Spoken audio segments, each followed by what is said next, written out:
Bakit nawala ang mga dinosaur?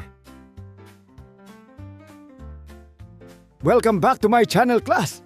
Ako muli si Professor Ipaliwanag ng University of Life at sa episode na ito, pag-uusapan natin ang isa sa pinakamalaking tanong sa kasaysayan ng ating planeta. Bakit nawala ang mga dinosaur?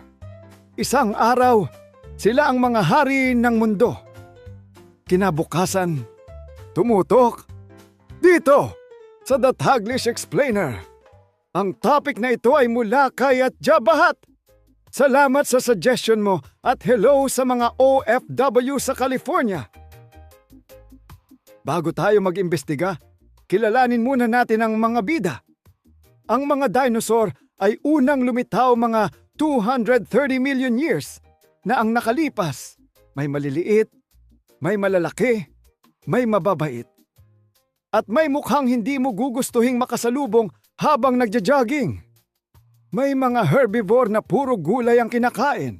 At may mga carnivore na parang walking food delivery problem para sa ibang hayop. Sila ang tunay na celebrities ng sinaunang mundo. Sa loob ng milyon-milyong taon, mukhang maayos naman ang buhay ng mga dinosaur. Kumakain, nagpaparami, at umiwas sa mga mas malalaking dinosaur. Ngunit mga 66 na milyong taon na ang nakalipas, may nangyaring napakalaking sakuna. At hindi ito simpleng bagyo o lindol. Ito ay isang pangyayaring kayang baguhin ang buong planeta.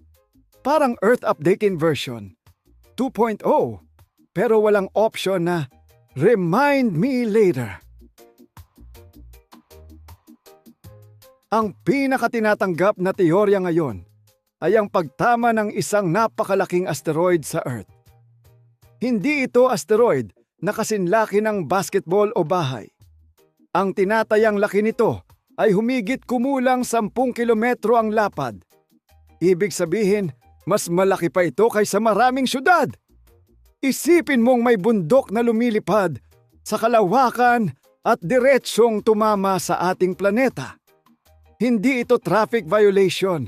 Ito ay planetary disaster. Nang tumama ang asteroid, naglabas ito ng enerhiya na bilyon-bilyong beses na mas malakas kaysa mga nuclear bomb na nagawa ng tao.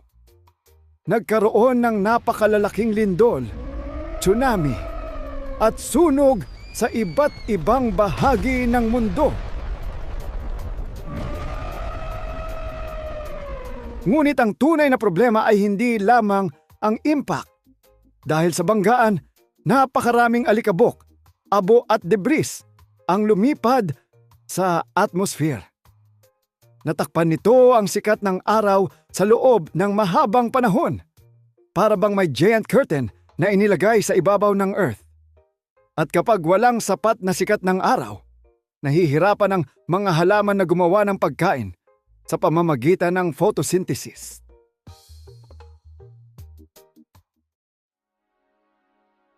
Ngayon, isipin natin ang epekto nito. Kapag namatay ang mga halaman, mawawalan ng pagkain ng mga herbivore.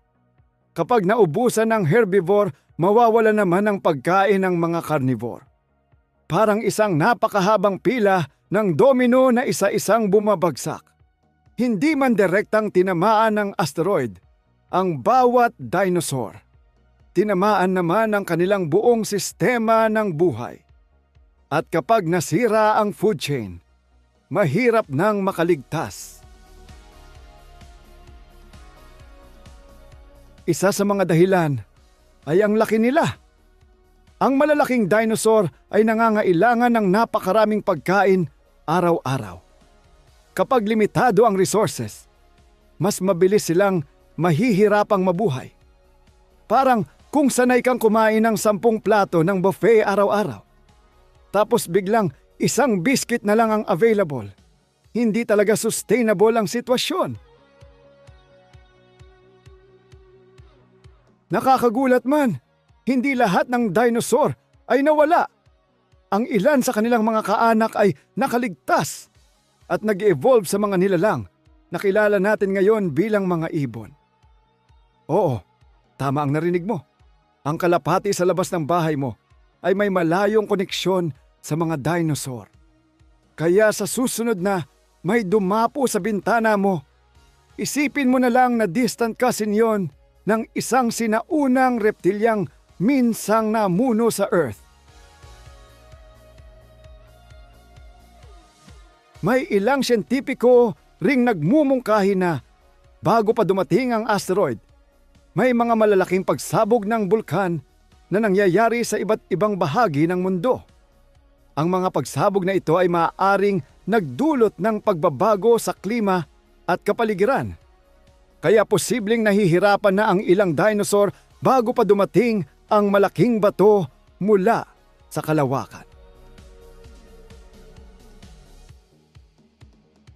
Natuklasan din ng mga siyentipiko ang isang napakalaking crater sa lugar na ngayon ay bahagi ng Mexico.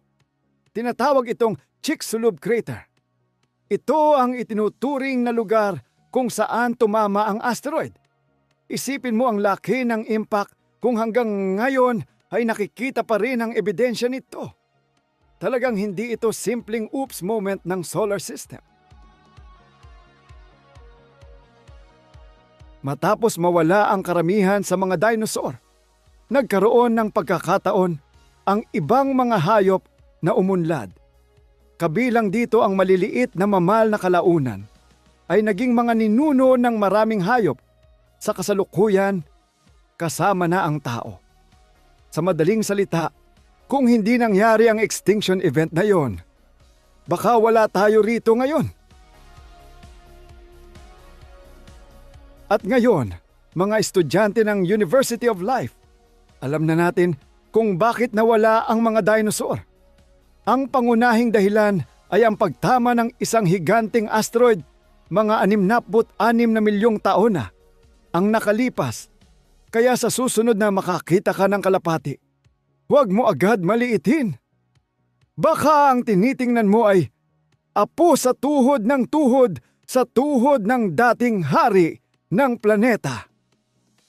Ako si Professor Ipaliwanag at hanggang sa susunod nating paglalakbay sa mundo ng kaalaman class.